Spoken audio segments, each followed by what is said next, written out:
नमस्कार विद्यार्थी मित्रांनो, आपण आधुनिक महाराष्ट्राचा इतिहास पेपर नंबर 3 आपण अभ्यासतोय. तर आत्तापर्यंत आपण राष्ट्रवाद ही जी संकल्पना आहे या संकल्पनेचा आपण अभ्यास केला. कारण महाराष्ट्रातील राष्ट्रवादाचा उदय ही एकाएकी घडलेली घटना नाही. त्याला अनेक कारणं निश्चितच जबाबदार आहेत. मग देशाविषयी प्रेम, आदराची भावना, त्यातून अभिमान हा निर्माण होण्यासाठी देशासाठी समर्पणाची जी भावना असते तिला आपण राष्ट्रवाद असं म्हणतो.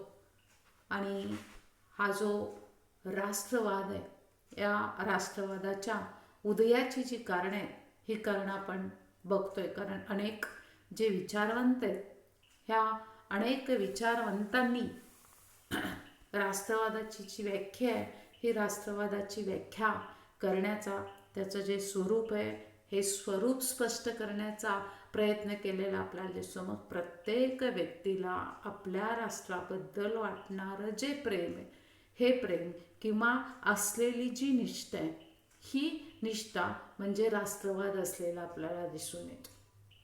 आणि मग हिंदी राष्ट्रवाद म्हणजे काय, तर भारतीय लोकांना आपल्या देशाबद्दल वाटणारं प्रेम किंवा निष्ठा म्हणजे हिंदी राष्ट्रवाद. हे आपण पाठीमागचं जे लेक्चर झालं त्या लेक्चरमध्ये आपण बघितलेलं. तर आजच्या लेक्चरमध्ये आपण काय बघणार आहे, तर आजच्या लेक्चरमध्ये आपण बघणार आहे राष्ट्रवाद आणि राष्ट्रवादाच्या उदयाची किंवा राष्ट्रीय सभा, राष्ट्रसभा म्हणजेच काँग्रेसच्या स्थापनेची जी कारणं आहेत ही कारणं आपण बघणार आहे. कारण राष्ट्रवादाचा उदय कसा झाला याचा अभ्यास करणं मित्रांनो अतिशय गरजेचं असलेलं आपल्याला दिसतं. त्यामध्ये जे पहिलं कारण आहे हे पहिलं कारण आहे ब्रिटिश साम्राज्य विस्तार. हिंदी राष्ट्रवाद आणि या हिंदी राष्ट्रवादाच्या उदयाला ब्रिटिशांचं साम्राज्यवादी जे धोरण आहे हे साम्राज्यवादी धोरण अनेक दृष्टीने उपयुक्त ठरलेलं आपल्याला दिसतं. व्यापाराच्या उद्देशानं ब्रिटिश बघितलं आपण. अगदी 7वी 8वीला आपल्याला धडा होता, व्यापारी म्हणून आले आणि राज्यकर्ते बनले. म्हणजे व्यापाराच्या उद्देशानं ब्रिटिश या देशामध्ये आले. इथली राजकीय अस्थिरता आणि या राजकीय अस्थिरतेचा फायदा जो आहे हा फायदा त्यांनी घेतला आणि हा फायदा घेऊन त्यांनी जे शस्त्र होतं हे शस्त्र चालवलेलं आपल्याला दिसून येतं. भारत देश जिंकून घेतला. आपण जर बघितलं मराठ्यांचा इतिहास B3ला पेपर आहे मराठ्यांचा इतिहास, त्यामध्ये 1818 साली ही जी मराठ्यांची प्रबळ अशी सत्ता होती ही प्रबळ अशी सत्ता नष्ट केली. तो प्रमुख अडथळा दूर झाला आणि पाहता पाहता त्यांनी अगदी काश्मीरपासून कन्याकुमारीपर्यंत संपूर्ण हिंदुस्थान जो होता हा संपूर्ण हिंदुस्थानवर आपला एकछत्री अंमल जो आहे हा एकछत्री अंमल त्यांनी बसवलेला आपल्याला दिसतो. तत्पूर्वी जर आपण बघितलं म्हणजे ब्रिटिशांनी हिंदुस्थान घेण्याच्या अगोदर हा जो देश होता हा देश अनेक छोट्या छोट्या राज्यांमध्ये विभागलेला आपल्याला दिसतो. प्रत्येकाला आपलं राज्य म्हणजेच देश वाटत असलेला आपल्याला दिसतो. आणि प्रत्येक राज्याचे नियम, प्रत्येक राज्याचे कायदे, तिथली न्यायव्यवस्था, तिथलं आर्थिक धोरण हे सगळं वेगवेगळं होतं. राज्यामध्ये वैर होतं, राज्यामध्ये शत्रुत्व होतं. प्रबळ अशी मध्यवर्ती सत्ता नव्हती आणि त्याची कोणाला जाणीव किंवा आवश्यकता वाटत नव्हती. आणि मग मुघल किंवा मराठे यांनी मोठी साम्राज्याचे ही साम्राज्य उभारली, पण संपूर्ण देशावर त्यांनाही आपलं वर्चस्व निर्माण करता आलं नाही. नंतर तर राजकीयदृष्ट्या अस्थिरता आणि कमकुवतपणा जो होता, हा कमकुवतपणा वाढत गेला आणि त्याचा फायदा जो आहे हा फायदा घेत सर्व मार्गाचा अवलंब करून इंग्रजांनी साम्राज्य विस्तार केलेला आपल्याला दिसतो. आणि या साम्राज्य विस्तारामुळं भारतातील सर्व छोटी राज्य जी होती ही छोटी राज्य नष्ट झाली. इंग्रजांचं एकछत्री राज्य आणि या एकछत्री राजसत्तेमुळं सर्व देश एक आहे असं चित्र निर्माण झालं. लोकांनाही ते असं वाटू लागलं आणि इंग्रजांनी मग सर्व देशासाठी एक समान कायदे पद्धती, समान न्याय पद्धती अंमलात आणली आणि कायद्यापुढं सगळे समान हे तत्त्व राबवलं. कायदे संहिता तयार केली आणि त्यामुळं हिंदुस्थानभर खंबीर आणि शिस्तबद्ध प्रशासन व्यवस्था निर्माण झाली. जनतेच्या मनातील वेगळेपणा, गोंधळ दूर झाला आणि त्यांच्या मनामध्ये एकतेची भावना, जी ही एकतेची भावना निर्माण झाली. म्हणजेच राष्ट्रवादाचा उदय व्हायला जी मदत आहे ही मदत झालेली आपल्याला दिसून येते. ब्रिटिश साम्राज्य विस्ताराचा हा अनुकूल परिणाम जो आहे, हा अनुकूल परिणाम स्पष्ट करताना इतिहासकार मून म्हणतात की ब्रिटिश साम्राज्य विस्तार आणि या ब्रिटिश साम्राज्य विस्तारानं भारताला राजकीय ऐक्य जे हे भारताला राजकीय ऐक्य प्रामुख्यानं मिळवून दिलेलं दिसतं. भारताला राजकीय जे ऐक्य आहे हे राजकीय ऐक्य मिळवून दिलेलं आपल्याला दिसतं. ते ब्रिटिशांचा साम्राज्य विस्तार हा या राष्ट्रवादाच्या उदयाचा एक महत्त्वाचा असा टप्पा असलेला आपल्याला दिसून येतो. राष्ट्रवादाचा एक महत्त्वाचा असा जो टप्पा आहे हा टप्पा त्यामध्ये असलेला आपल्याला दिसून येतो. मग या संदर्भामध्ये ब्रिटिश इतिहासकार जे ग्रिफिथ होता हा म्हणतो की ब्रिटिश राजवटीमध्ये कुशल आणि शक्तिशाली प्रशासन, या शक्तिशाली अशा प्रशासनाचा भारतीयांवर जो प्रभाव आहे हा प्रभाव पडलेला आपल्याला दिसतो. आणि भिन्न असं क्षेत्र आणि या भिन्न क्षेत्रामध्ये जी एकता आहे ही एकता निर्माण झाली. जाती, धर्म, भाषा अशा भिन्नत्वेमुळं वेगळेपण कायम राहिलं तरी एकाच सरकारचं नियंत्रण आणि एकाच सरकारच्या नियंत्रणामुळं भारतीयांच्यामध्ये एकसूत्रीपणा आलेला आपल्याला दिसतो. पंडित नेहरू म्हणतात इंग्रजांच्या अंमलानं स्थापन केलेला राजकीय ऐक्य आणि हिंदुस्थानामध्ये राजकीय जागृती आणि राष्ट्रीय ऐक्य यांचा उदय घडून आला. म्हणजे हा ब्रिटिशांचं साम्राज्य विस्तार आणि ब्रिटिशांनी केलेला साम्राज्य विस्तारामुळं किंवा ब्रिटिशांनी स्थापन केलेला राजकीय ऐक्यामुळं हिंदुस्थान जो होता या हिंदुस्थानामध्ये राजकीय जागृती आणि राष्ट्रीय ऐक्य याचा उदय घडून आलेला आपल्याला दिसून येतो. त्याच्यानंतर दुसरं कारण आहे विविध धार्मिक आणि सामाजिक सुधारणा चळवळ. हिंदू धर्म जर आपण घेतला तर या हिंदू धर्मातील आदर्शपणा, तत्वज्ञान आणि त्याचं खरं स्वरूप थोडंसं बाजूला पडलेलं होतं. आणि मध्ययुग काळ जो होता या मध्ययुगामध्ये अंधश्रद्धा आणि कर्मकांड याचं स्तोम माजलेलं दिसतं. आणि त्यामुळं समाज जो होता ह्या समाजाची फार मोठी अधोगती झालेली होती. विकासाचे मार्ग बंद पडलेले होते. या अंधकारातून समाजाला बाहेर काढण्यासाठी आणि योग्य दिशा दाखवण्यासाठी त्यावेळी अनेक धर्म स्थापन झाले, अनेक समाजसुधारक निर्माण झाले. 19वे शतक जे होतं हे 19वे शतक मित्रांनो अतिशय महत्त्वाचं असं शतक आहे. कारण या 19व्या शतकामध्येच विविध सामाजिक आणि धार्मिक सुधारणा चळवळी ज्या आहेत ह्या चळवळी झालेल्या आपल्याला दिसतात. 19व्या शतकामध्ये आपण जो भारतातील समाज सुधारणेचा आणि महाराष्ट्रातील समाज सुधारणेचा इतिहास बघणार आहे तेव्हा आपल्या लक्षामध्ये येतं की 19व्या शतकाच्या सुरुवातीची परिस्थिती काय होती आणि मग ह्या धर्म आणि सामाजिक सुधारणा चळवळीनं कुठल्या पद्धतीचं कार्य केलेलं होतं. 19व्या शतकामध्ये ब्राह्मो समाज, Arya Samaj, theosophical society, Ramakrishna mission, प्रार्थना समाज,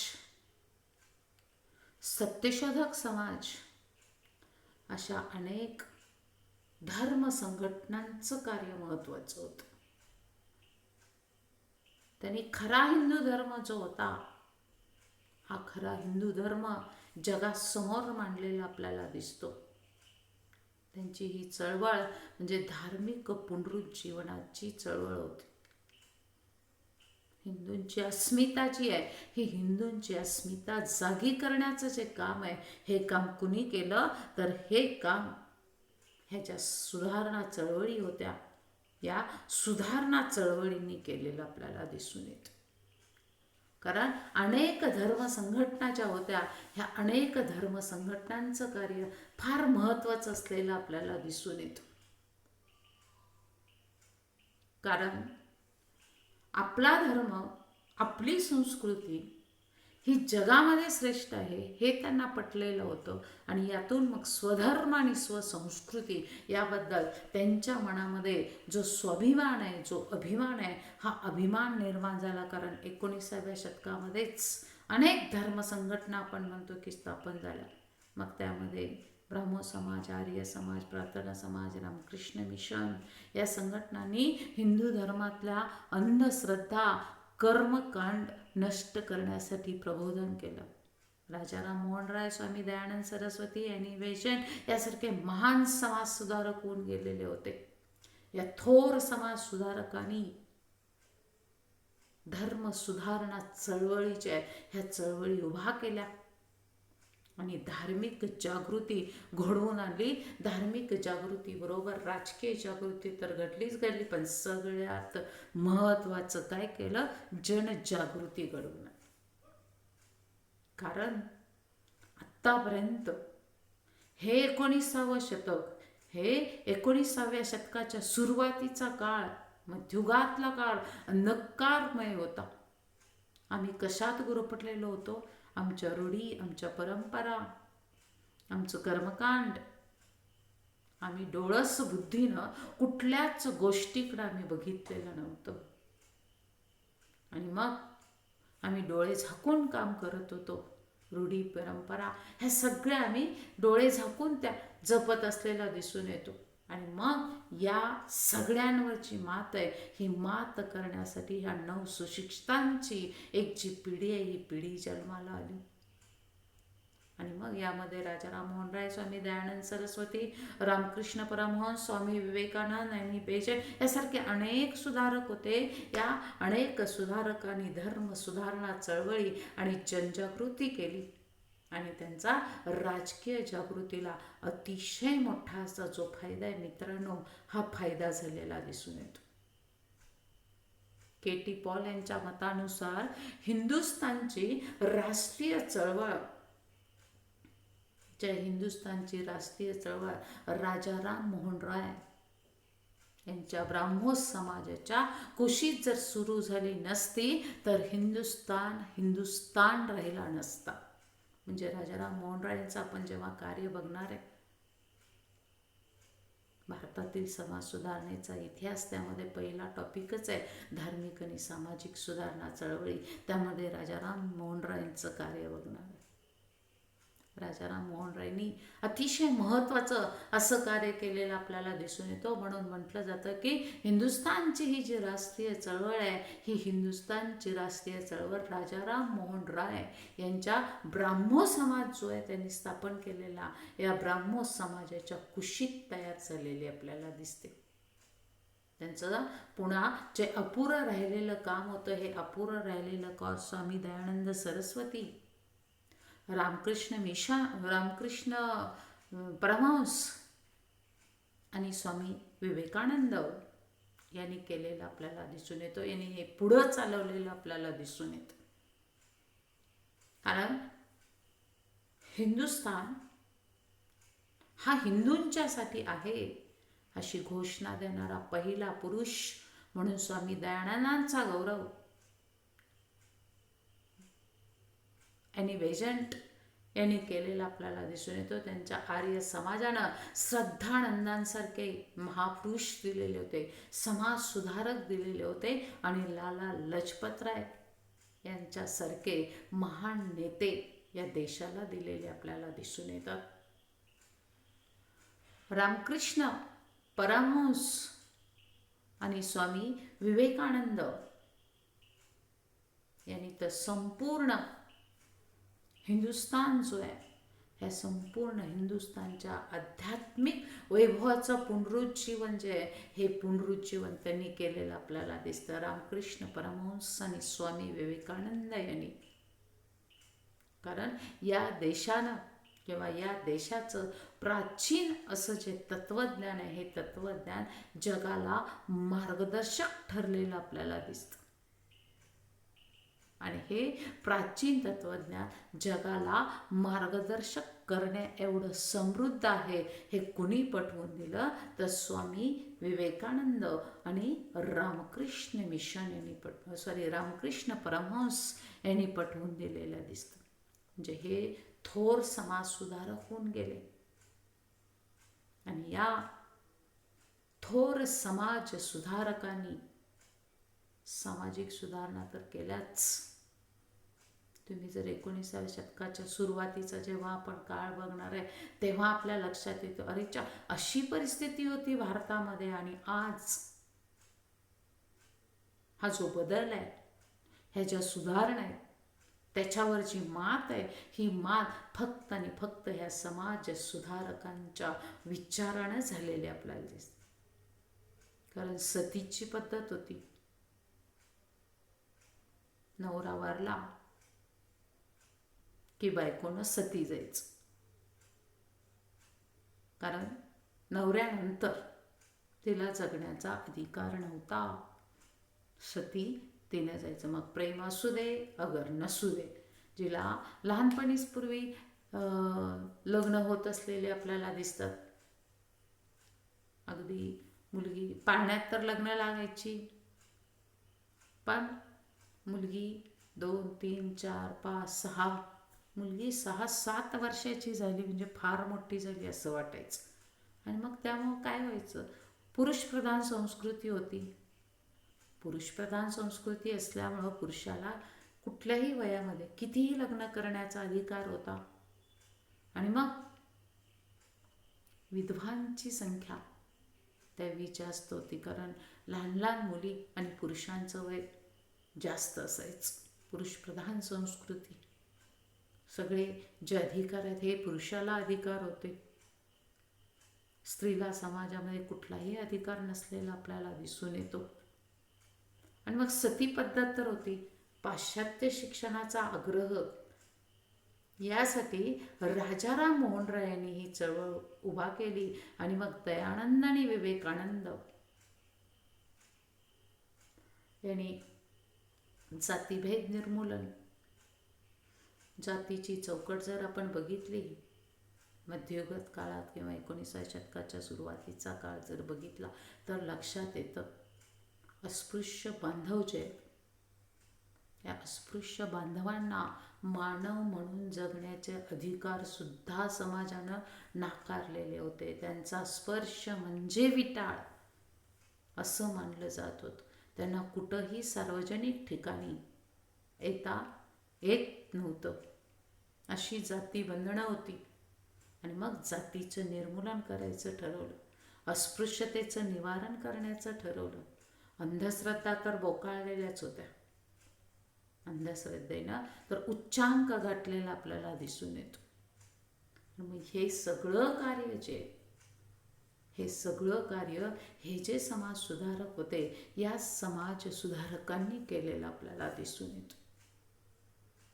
असंच कार्य बंगालमध्ये ईश्वरचंद्र विद्यासागर, पंजाबमध्ये श्रद्धानंद, महाराष्ट्रामध्ये महात्मा ज्योतिबा फुले, लोकहितवादी रानडे, आगरकर, दक्षिणेमध्ये रघुनाथराव पंतलू नटराजन, अशा अनेक सुधारकांनी हे कार्य केलेलं आपल्याला दिसतं. म्हणजे एकूणच काय तर ह्या विविध धार्मिक आणि सामाजिक सुधारणा चळवळीच्या ह्या धार्मिक आणि सामाजिक सुधारणा चळवळी अतिशय महत्त्वाच्या असलेल्या आपल्याला दिसतात. कारण समाज व्यवस्था जी आहे ही समाज व्यवस्था बदलण्याचं जे सामर्थ्य आहे हे बदलण्याचं सामर्थ्य ह्या सामाजिक आणि धार्मिक सुधारणा चळवळीमध्ये असलेलं आपल्याला दिसतं. कारण या समाज सुधारकांनी जो समाज आहे हा समाज त्यांनी सुधारायचा प्रयत्न केला. समाजामध्ये ज्या वाईट रूढी परंपराच्या होत्या, अंधश्रद्धाच्या होत्या, जाती व्यवस्था जी होती ही जाती व्यवस्था निपटून काढण्यासाठीचे जे प्रयत्न आहेत हे प्रयत्न ह्या समाज सुधारकांनी केलेले आपल्याला दिसतात. आणि म्हणूनच या समाज सुधारकांनी समाज सुधारणेसाठी मोठ्या प्रमाणामध्ये ही जागृती घडवून आणलेली आपल्याला दिसते. साहित्य निर्मिती त्यांनी केलेली आपल्याला दिसते आणि प्रत्यक्ष तळागाळामध्ये जाऊन त्यांनी ही जी समाज सुधारणेची जी चौकट आहे ही चौकट उभारली आणि त्यामध्ये जो बदल आहे हा बदल केलेला आपल्याला दिसून येतो. आणि म्हणूनच त्यांचं हे जे कार्य होतं मित्रांनो, त्यांचं हे जे कार्य होतं हे कार्य जो राष्ट्रवाद आपण बघतो या राष्ट्रवादाच्या उदयाला उपयुक्त ठरलेलं आपल्याला दिसतं. त्यांचं हे जे कार्य आहे हे कार्य राष्ट्रवादाच्या उदयाला उपयुक्त ठरलं. आणि म्हणूनच हा जो राष्ट्रवाद आहे स्वतःच्या देशाबद्दलचं प्रेम, स्वतःच्या देशाबद्दलची निष्ठा आणि त्यालाच राष्ट्रवाद असं म्हटलेलं आपल्याला दिसतं. आणि मग या राष्ट्रवादाच्या उदयामध्ये ब्रिटिश सुरुवातीच्या काळामध्ये 1818ला मराठी सत्ता जी म्हणतो पण या मराठी सत्तेचा शेवट झाला. दुसरा बाजीराव, या दुसऱ्या बाजीरावनं इंग्रजांच्या तैनाती फौजेचा स्वीकार केला आणि तैनाती फौजेचा स्वीकार करून मराठ्यांचं राज्य जे हे मराठ्यांचं राज्य इंग्रजांच्या घशात घातलं. सुरुवातीला व्यापारी म्हणून आले आणि व्यापार करता करता राज्य करते झालेले आपल्याला दिसतात. हळूहळू आपल्यावर राज्य करायला सुरुवात केली. आपल्या परिस्थितीचा, आपल्या स्वभावाचा अंदाज जो होता हा अंदाज ब्रिटिशांना होता आणि ब्रिटिशांनी जो साम्राज्य विस्तार आहे हा साम्राज्य विस्तार केला.